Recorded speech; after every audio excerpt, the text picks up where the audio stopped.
Ulikuwa ukimwona mtu unasema wewe utakuja kufanya vizuri sana katika tasnia.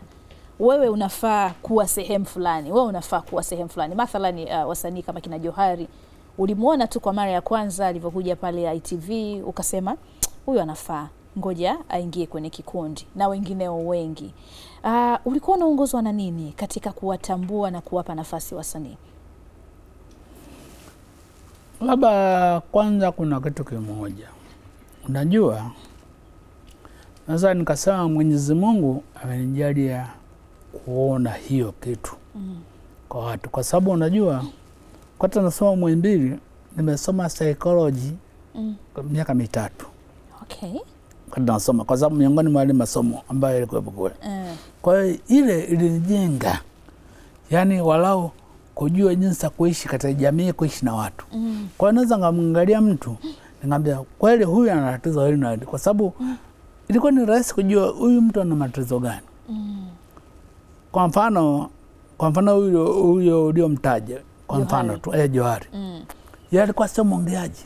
Alikuwa mkimya. Mkimya, muda mwingi mkimya. Sasa yani kila kujaribu tatizo sauti itokea mpole, alafu ni kama mtu ambaye ana kaibu fulani hivi. Sasa ukiangalia unaona kitu anacho, lakini kwa mwendo huu iko shule.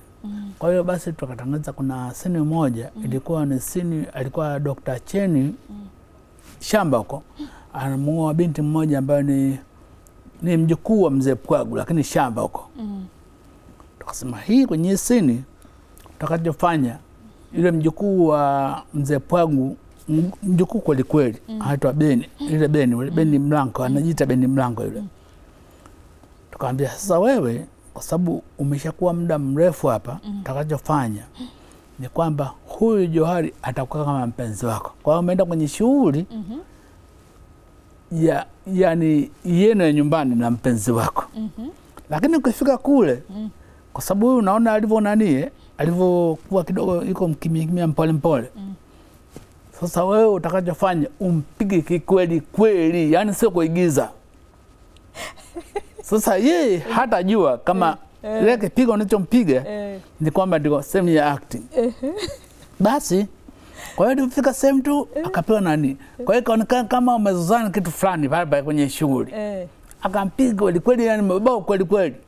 Ikabidi alanduka, yani hasira sana, hasira zimpanda za kweli kweli. Anaona maigizo gani tena haya? Basi kumbe sehemu na rekodi. Ilipo yani ile episode ipo kwa tayari, tukamwambia, unaona hapa? Sasa unatakiwa ucheze hivi, uwe hivi. Uwe active. Yani uonekane una hai ndani yako. Energy tunahitaji. Basi kuanzia pale akabadilika. Wow. Ndio mpaka leo tunamuona Johari huyo.